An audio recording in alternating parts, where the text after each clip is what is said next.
Welcome to a new edition of the Neon Jazz interview series with Toronto Jazz Bassist, composer, and bandleader Lauren Falls. She has a new project, the 2022 CD A Little Louder Now, on an album that takes the listener on a musical journey through a grand collection of 7 original compositions on her second album as a bandleader. Her 2013 debut album, The Quiet Fight, was an ode to her time in New York City prior to returning to Toronto. She has a story you will enjoy. Dig this interview. Thank you for taking a minute out, and I really did enjoy the album. Obviously, I've already played it on my show. So before we get into A Little Louder Now, I want to know how you survived COVID as an artist over those 2 years, and how did it ultimately change the way that not only you live, but approach your jazz career? I recorded the album kind of in the middle of it all, kind of in between the 2 years, right smack in the middle, and it was like a great project to kind of help me get through. Planning the recording and kind of doing it was a really, really great project, just to have, to be inspired. And I had some of the music written, but about half of it, and then I needed to kind of write the other half of the tunes. So it really it kept me sane, basically. Other things, I had to do a lot of online concerts, which was fun. Like I kind of enjoyed doing that.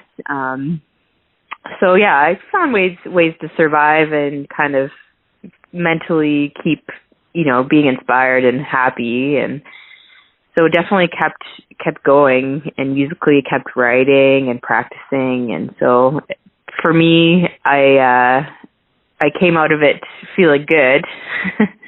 What are you hoping the listener gets from this album? I mean, I know that I know how I felt about it, but what are you ultimately hoping they get from it?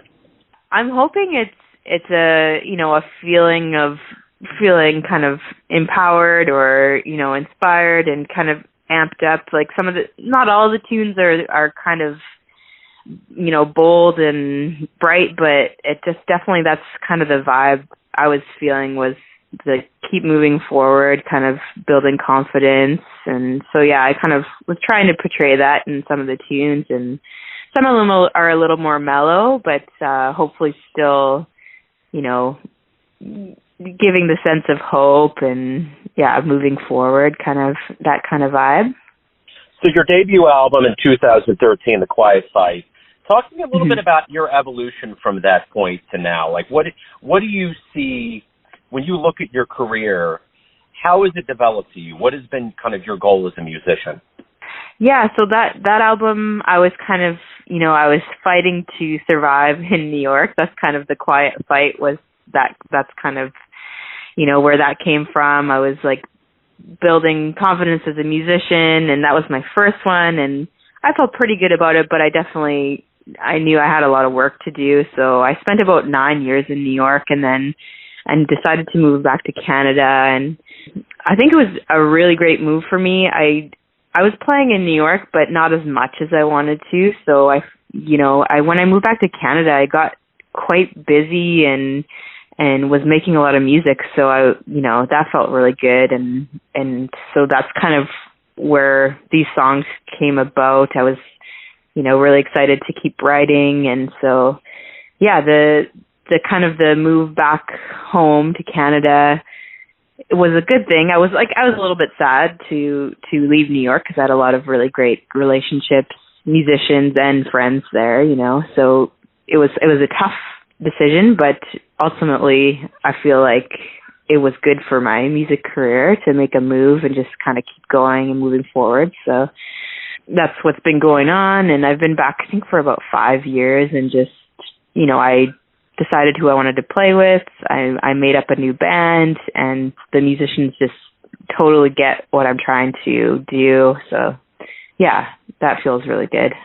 Talk to me a little bit about your beginnings in playing music, and, kind of your childhood, and how all of these seeds of jazz became you now.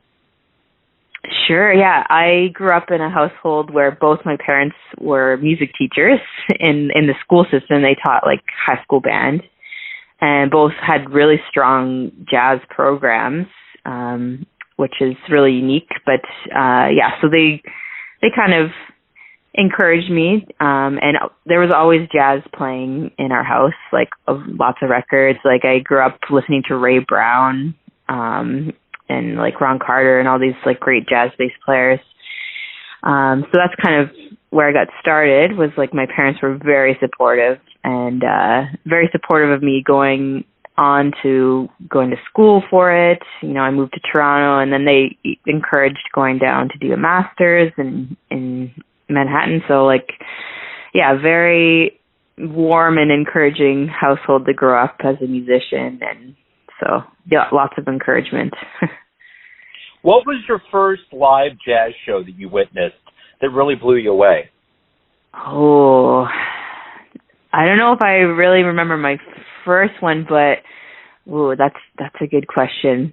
I went to a lot of music camps as a student, and I went to one in Port Townsend called the Centrum Jazz Workshop, I believe. It used to be called the Bud Shank Jazz Workshop, and there John Clayton was the bass instructor. And I think there were so many performances. The faculty there was amazing, so I think that's really where I got pretty amped up and decided this is like what I'm going to do. I also, around the same time, I went to Moscow, Idaho to a jazz festival I think it was like in middle school or whatever. And I got to see Ray Brown play. So that was pretty incredible. Wow. Yeah. Yeah. So talk to me a little bit about, you were a finalist in 2020 for a grant. The thing that's so nice about Canada that's different from the United States, and I'm sure you noticed this, is that, the artists get really supported by the government there. Was that kind of welcome to come back to Canada to have that financial backing? Yeah, well, both living in the States and Canada. So for one, those grants actually allowed me to stay longer in New York to study, which was really incredible. And also, coming back to Canada, I knew there was going to be support. And it's just incredible how much support there is here. Like so many different organizations trying to support like artists. It's definitely helped me kind of stay on my path, keep working towards what I want to achieve for sure. Talk to me a little bit about, what is it that you like the best about this process of being a professional musician? I mean, there's so many aspects to it, but what do you look forward to every day? I definitely look forward to just playing like live shows. I know in the pandemic it was like more online, but even last night I just had like the best gig. Just made it just makes life really great. I love performing live and having the audience enjoy it, and that energy is just why I do it. So speaking of that energy, now that we're all getting back to live music and the world's waking up, are you feeling the crowds in a different way? Is there a different level of appreciation for what you're doing? Exactly what you said. It's people are starving for that interaction, just being at shows, and it's definitely very we can feel it when you're playing for the audience. People are so excited to be there, and we can feel it. It's a good energy for sure. Now that we're coming out and the world's kind of waking up, have you kind of accelerated your itinerary, what you're doing as far as playing live shows, doing different things, or are you just kind of going at what you're used to? I'm taking everything I can get. Some smaller tours are coming up for the spring, like booking up, and I'm so excited. I'm like, yes, let's do this. I've been ready, so yeah, for sure. Let me ask you this. If you could get into a time machine and go back in time and see any jazz musician anywhere, where are you going? Who are you going to see? Oh, that is such a great question. Well, just what came up in my mind was Duke Ellington. I don't know why, but I just, for some reason, it's not even my, there's so many though, now that I think of it. But the first one that came to mind for some reason was Ellington. I don't know. Right on. So let me ask you this. If you have a dream tonight and you run into your younger version, maybe before you went to New York or when you were starting your career, and you could give that young version one piece of advice based on the wisdom that you've gained throughout your life up to this point, what would you tell that young version? I would say don't give up, and just keep practicing and composing, and just get everything that's inside out to share, with the world and the listeners. That's my mission. And sometimes, we all go through as artists, like times we're like, oh, I don't know, should I keep doing this? And as a younger self, I'd just be like, yes, keep doing it. Right on. So very simply put, why do you love jazz? I love jazz because I find it's my form of communicating. It's my, my language. I feel it's the easiest way to connect with people. Through music, through jazz. I feel that's my being. I can communicate well with other people. So everyone out there has a perception or a version of who they think you are, your family, your friends, your fans, but ultimately you're in control of your life. You live it. Who do you think you are?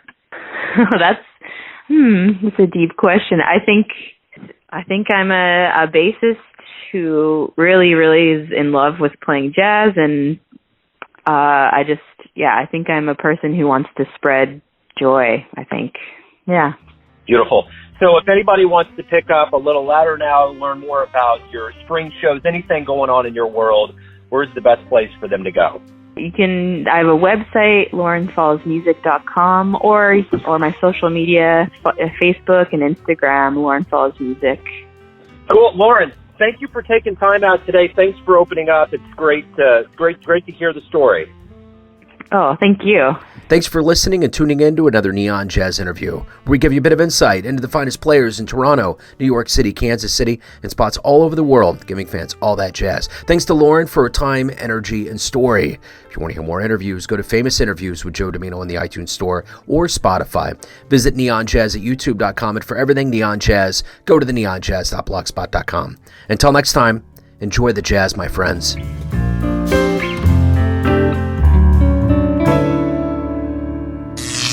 Neon Jazz.